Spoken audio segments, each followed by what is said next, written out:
All right, No Filter MMA family, welcome back to another video short. I told you guys I was going to be picking up the pace here, throwing out some content. Here we go. So, now that the troll flush out is over, let's get back to some fights. So this weekend we have Francis Ngannou, number 5, versus number 4, Junior Dos Santos. This is really a 50-50 fight. It's really a 50-50 fight. And I'm going to tell y'all how I think it's a 50-50 fight. I feel like Junior Dos Santos is very crafty. He's a very crafty heavyweight who has a lot of tools to win a fight. Like, he can take the fight anywhere he wants. He can take it to the ground. He can keep it standing. But the thing with Junior Dos Santos is, over the years, Dos Santos has taken a lot of damage. Like, he's taken a lot of damage from Stipe. Like, he's taken a lot of damage from a lot of people. You know what I'm saying? Like, he's been knocked out. He's been, he's been finished. So, but I feel like his best tool to success is to take this fight to the ground. He has to take this. Junior Dos Santos has to get this fight to the ground. He has to. You know what I'm saying? Like, because with him being a veteran of the sport, even though JDS is one of the greatest ever, I mean, he is.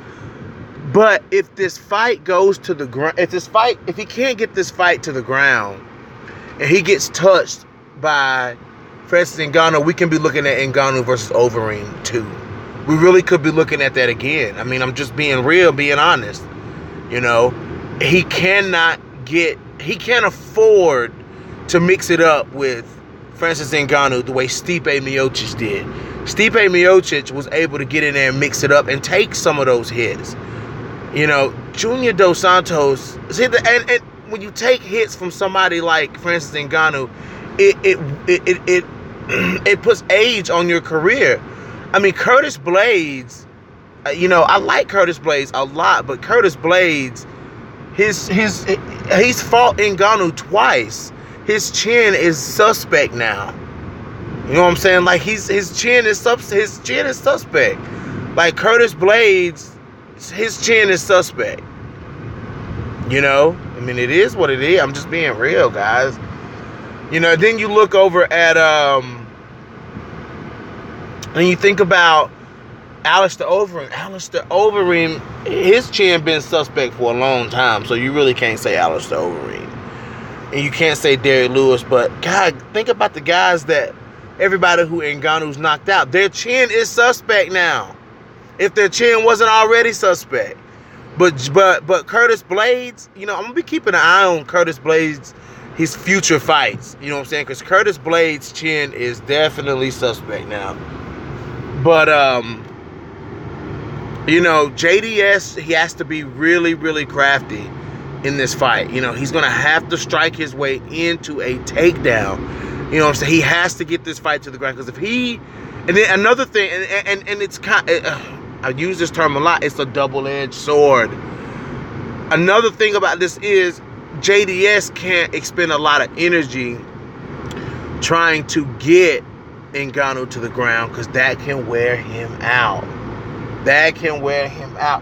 And you do not want to be worn out in a fight with Francis Ngannou, because you will get knocked out.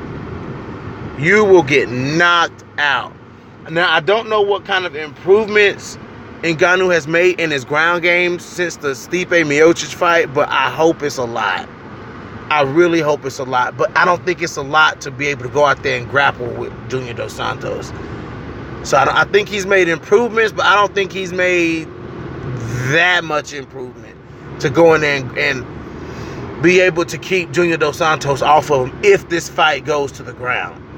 But like I said in the early part of this video, guys, Junior Dos Santos cannot get touched by Francis Ngannou. He can't, guys. I mean, I love JDS. I'm actually picking JDS to win this fight. Because I just, I feel that JDS, like I said, has more tools. He's more crafty.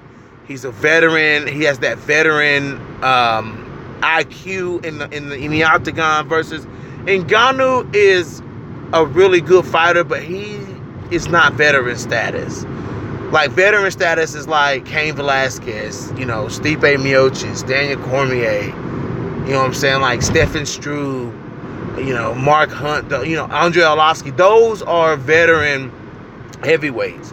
Ngannou, he's beaten a lot of those, but he's not a veteran. So I feel like Junior Dos Santos can win this fight. I really do.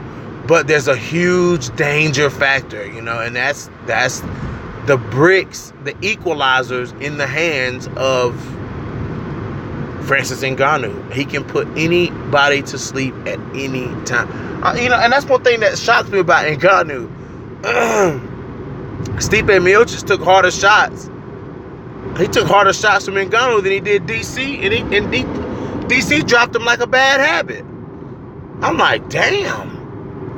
You know what I'm saying? Stipe, think about it, guys. Think about it. Stipe was able to survive the mirage from Francis Ngannou, but lost on the, you know, really the one or two times that DC actually hit him. You know what I'm saying? It dropped him. So either it was just where either Stipe has a glass jaw, or it was just a really clean punch from Daniel Cormier. One of the two. I don't believe Stipe has a glass jaw. I don't think he's been knocked out enough for people to say he's got a glass jaw. Because for him to get in there and strike with Francis Ngannou, and Stipe is a wrestler, like, that is pretty impressive, buddy. That's pretty impressive.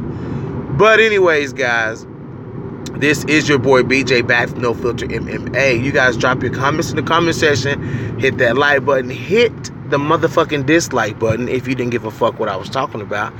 And if you haven't already, hit that subscribe button.